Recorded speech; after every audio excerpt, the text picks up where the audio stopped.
Selamat jumpa kembali anak-anak yang terkasih. Semoga kita semua tetap dalam keadaan sehat dan semangat. Salam Spirit. Dalam subtema yang lalu, kita telah membahas martabat manusia dan budaya kehidupan. Kali ini kita akan membahas subtema keadilan dan kejujuran, tema yang masih berkaitan dengan martabat manusia.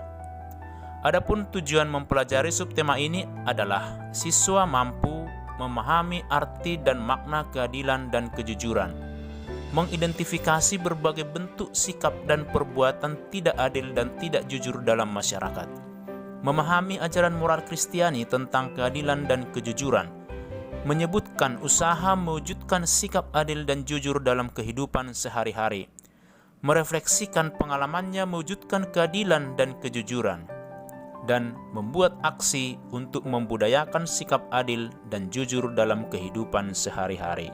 Tentunya Anda sering mendengar kata adil, bahkan sering memvonis orang lain atau orang tua tidak adil. Apa artinya adil? Adil artinya memberikan kepada setiap orang apa yang menjadi haknya. Hak adalah segala sesuatu yang harus diberikan kepada setiap orang berdasarkan martabatnya sebagai manusia. Maka keadilan atau segala sesuatu yang terkait pemenuhan hak menentukan penghargaan terhadap martabat manusia.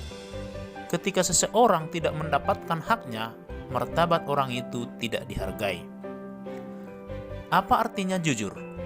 Jujur artinya menyelaraskan pikiran, hati, dan perbuatan. Kejujuran atau hal yang berkaitan dengan kesesuaian isi hati, pikiran, dan perbuatan merupakan buah dari pengetahuan dan hati nurani, dua keistimewaan manusia. Tindakan ini juga berhubungan dengan penghargaan terhadap martabat manusia. Melakukan atau mengucapkan sesuatu tidak sesuai isi hati dan pikiran merupakan perbuatan tidak jujur. Hal itu merusak harga diri kita sebagai manusia. Keadilan dan kejujuran merupakan dua karakter yang sangat erat. Keadilan hanya mungkin terwujud jika ada kejujuran. Setiap kali kita mengatakan atau berbuat sesuai isi hati dan pikiran, orang lain akan mendapatkan haknya dan martabatnya dihormati. Ketika kita misalnya menutupi kebenaran informasi dengan kebohongan, maka hak orang lain untuk mendapatkan akses terhadap informasi tersebut menjadi tertutup. Itu jelas tidak adil. Maka dalam setiap ketidakadilan pasti ada ketidakjujuran, dan dalam setiap ketidakjujuran pasti melahirkan ketidakadilan. Kejujuran berbuah keadilan. Siapapun tidak mau diperlakukan tidak adil dan dibohongi. Kita geram dan anti terhadap segala bentuk ketidakadilan dan ketidakjujuran, baik secara individu maupun sosial. Terlebih lagi, segala bentuk ketidakadilan dan ketidakjujuran bertentangan dengan kehendak Allah. Akan tetapi, hal itu tidak serta-merta menghentikan ketidakadilan dan ketidakjujuran. Dalam kehidupan masyarakat, kita mudah sekali menemukan kasus-kasus ketidakadilan. Berikut adalah beberapa contoh bentuk ketidakadilan dalam masyarakat. 1. Korupsi, yaitu tindakan menyalahgunakan wewenang, kesempatan, atau sarana untuk menguntungkan diri sendiri atau orang tertentu saja. Pelaku tindak korupsi biasanya pejabat atau yang mendapat wewenang, baik dalam sebuah negara, perusahaan, atau lembaga. Korbannya adalah masyarakat atau khalayak yang seharusnya menjadi tujuan dari setiap pelayanan para pejabat dan pemimpin dalam lembaga tersebut. Dampak korupsi antara lain pembangunan tidak berjalan dengan baik, kesejahteraan warga tidak terwujud, dan pelayanan publik sangat buruk. Mengapa korupsi perbuatan tidak adil? Korupsi itu tidak adil karena tindakan korupsi mengabaikan hak rakyat untuk memperoleh kesejahteraan. Hak warga masyarakat adalah mendapatkan pelayanan publik yang baik melalui pembangunan yang berkualitas, dan itu tidak terjadi gara-gara korupsi. Lantas solusinya adalah para pejabat harus memiliki sikap hidup sederhana, bukan bergaya hidup mewah. Memiliki mental melayani, bukan dilayani. Berani mengatakan cukup terhadap diri sendiri dan tidak menumpuk kekayaan. 2. Diskriminasi, yaitu sikap dan tindakan membeda-bedakan manusia berdasarkan latar belakang seperti suku, agama, ras, dan golongan. Pelakunya adalah orang-orang yang merasa superior, baik secara suku, agama, ras, maupun golongan. Korbannya tentu saja orang atau kelompok orang yang dipandang rendah sesuai dengan latar belakangnya. Dampaknya, orang yang dihina tersebut akan sulit berkembang dan selalu merasa inferior. Mengapa diskriminasi tidak adil? Diskriminasi itu tidak adil karena menghilangkan hak orang untuk berkembang dan diakui. Solusinya adalah melatih diri untuk menerima semua orang tanpa melihat latar belakang. Memiliki sikap toleransi terhadap suku, agama, ras, dan antar golongan. 3. Upah rendah, yaitu pemberian upah yang tidak layak bagi karyawan sehingga karyawan tidak memiliki hidup yang layak untuk perkembangan dirinya dan keluarganya. Pelakunya tentu saja pengusaha atau pemberi kerja. Korbannya adalah karyawan atau buruh. Dampaknya, hidup buruh dan keluarganya jauh dari sejahtera alias miskin. Mereka tidak sanggup memenuhi kebutuhannya, bahkan kebutuhan pokok sekalipun, seperti sandang, pangan, papan, pendidikan, kesehatan, jaminan hari tua, dan sebagainya. Mengapa upah rendah tidak adil? Upah rendah itu tidak adil karena mendapatkan penghidupan yang layak, terutama terpenuhinya kebutuhan dasar, adalah hak tiap-tiap orang. Jika uang yang diperoleh dari tempat kerjanya tidak cukup untuk memenuhi kebutuhan sehari-hari, terutama kebutuhan pokok, itu jelas tidak adil. Apalagi ada kesengajaan pemberi kerja untuk menutup-nutupi keadaan keuangan lembaga. Solusinya adalah ada aturan upah minimum yang ditentukan berdasarkan kebutuhan hidup layak. Kebutuhan hidup layak harus mengikuti inflasi, yaitu kondisi di mana terjadi kenaikan harga barang dan jasa seiring berjalannya waktu. 4. Penggusuran, yaitu tindakan merobohkan bangunan yang sudah dibangun sebelumnya. Pelakunya biasanya pemerintah, masyarakat yang memiliki kekuatan uang dan pengaruh, atau perusahaan. Korbannya jelas warga yang tinggal di tempat itu, umumnya mereka yang miskin, yang mungkin menempati daerah tersebut secara tidak resmi, atau korban dari rencana penataan ulang tempat itu. Dampaknya adalah korban akan kehilangan tempat tinggal. Nah, mengapa penggusuran termasuk tindakan tidak adil? Penggusuran itu tidak adil karena menghilangkan hak orang untuk memiliki tempat tinggal. Papan atau rumah merupakan kebutuhan pokok bagi setiap orang. Bahkan sekalipun orang menduduki tanah yang bukan miliknya dan itu terjadi selama bertahun-tahun, mereka tidak boleh digusur tanpa memberi solusi.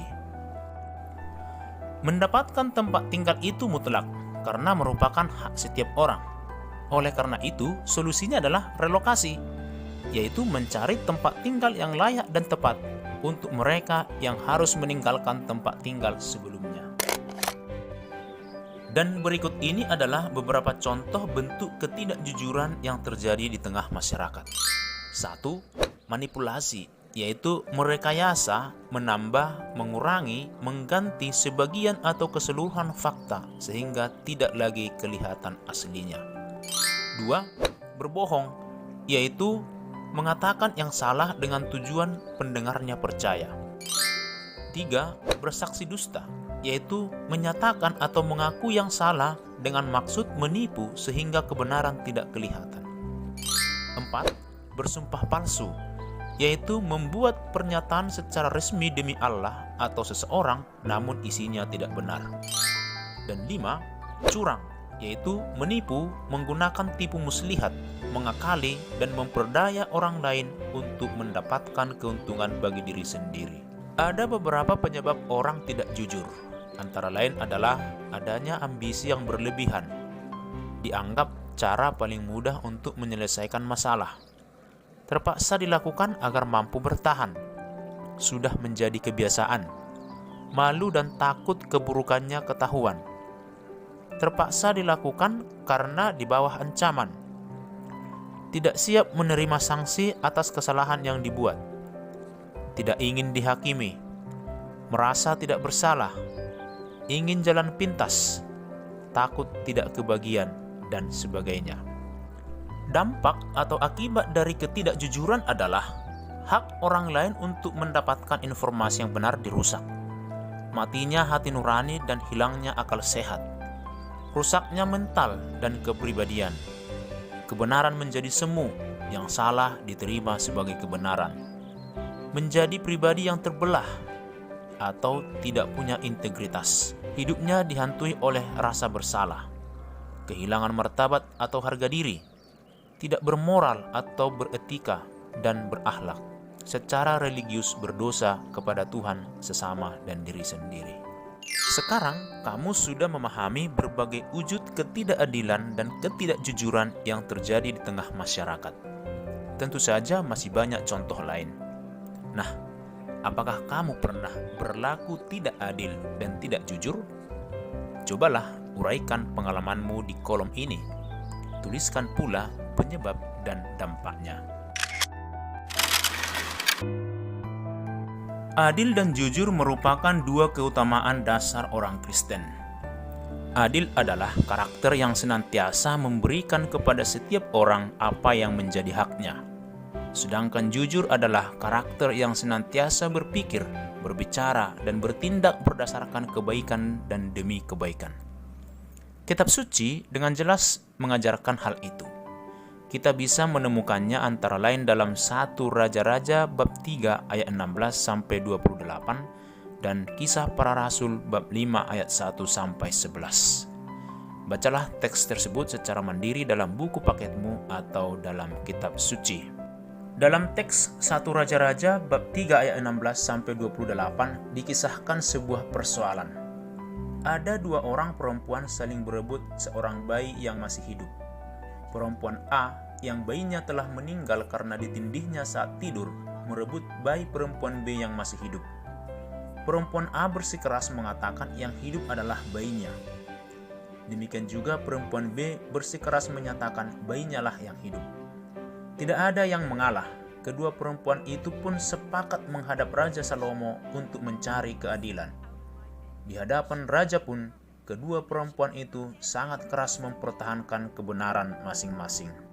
Usaha Raja Salomo menyelesaikan persoalan tersebut adalah memberikan ujian berat kepada kedua perempuan itu. Raja memanggil pengawalnya untuk mengambil pedang dan memerintahkan pengawal membelah bayi yang hidup itu menjadi dua bagian dan dibagi rata kepada kedua perempuan itu. Apa reaksi yang timbul dari kedua perempuan itu? Perempuan A setuju bayi yang hidup itu dipenggal. Katanya, supaya jangan untukku dan untukmu, penggallah. Maka kedua-duanya sama-sama kehilangan bayi. Sebaliknya perempuan B tidak setuju bayi itu dipenggal. Katanya, berikanlah kepadanya bayi yang hidup itu. Jangan sekali-kali membunuh dia. Perempuan itu kasihan melihat bayi tersebut. Keputusan Raja Salomo adalah memberikan bayi yang hidup itu kepada perempuan B, bukan karena perempuan B itu kasihan melihat bayi tersebut, melainkan karena dialah pemilik bayi yang hidup itu. Dalam hal ini, Raja Salomo telah mewujudkan keadilan, yaitu memberikan bayi kepada pemilik yang sah. Sementara itu, teks Kisah 5 ayat 1-11 berbicara tentang ketidakjujuran. Bentuk ketidakjujuran yang terjadi dalam kutipan tersebut adalah berbohong. Ananias dan Safira berdusta atau berbohong kepada Allah dan kepada para rasul dengan menahan sebagian hasil penjualan tanah yang harusnya menjadi milik Allah dalam bentuk persembahan melalui rasul-rasul. Dampaknya adalah kematian. Ananias dan Safira, pasangan suami istri yang membohongi Allah itu, mati seketika akibat perbuatan mereka. Nah, kematian yang paling parah akibat ketidakjujuran adalah kematian hati nurani, kerusakan mental, keterbelahan jiwa, dan pembusukan martabat pribadi sebagai manusia. Membiasakan ketidakjujuran menghancurkan kebenaran dan keadilan. Ketidakjujuran membuat kita tidak punya pegangan akan kebenaran yang sejati. Kebenaran menjadi relatif dan semu. Padahal menurut ajaran Kristiani, kebenaran itu mutlak, absolut, yaitu kebenaran Allah. Kebenaran sesuai kehendak Allah. Menjadi pribadi yang adil dan jujur bukan bawaan lahir, melainkan buah dari latihan. Kita harus membiasakan sikap adil dan jujur agar keadilan dan kejujuran menjadi habitus dalam masyarakat. Beberapa usaha yang dapat dilakukan untuk membiasakan keadilan dan kejujuran adalah: 1. Bersikap tahu batas dan membiasakan diri berkata cukup dalam hidup. 2. Memiliki pola atau gaya hidup sederhana. 3. Melatih sikap ugahari, yaitu tidak sombong jika sukses dan tidak merasa sengsara jika gagal. 4. Melakukan usaha atau kegiatan amal. 5. Bersikap tahu diri dan menerima diri apa adanya. 6. Membiasakan diri berbicara apa adanya. 7. Membiasakan diri berani bertanggung jawab. 8. Terbuka terhadap orang lain dan bersikap transparan. 9. Menyingkirkan sikap ambisius, dan lain-lain. Sebagai pengikut Kristus, kita dipanggil untuk selalu bersikap adil dan jujur dalam hidup sehari-hari. Pertanyaannya adalah, apakah kita sudah membatinkan karakter itu? Cobalah kerjakan refleksi berikut dengan memberi tanggapan setuju atau tidak setuju atas kasus-kasus terkait kejujuran dan keadilan yang terjadi. Setelah itu, berikan alasan dan pendapatmu. Contoh, ketika aku mendengar temanku yang menyontek dikeluarkan oleh guru dari ruang kelas, teman-temanku mengatakan kebijakan guru tersebut sangat tepat.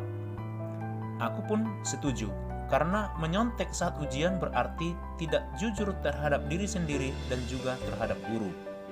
Dengan menyontek, orang mendapatkan nilai yang bukan haknya. Itu kan tidak adil.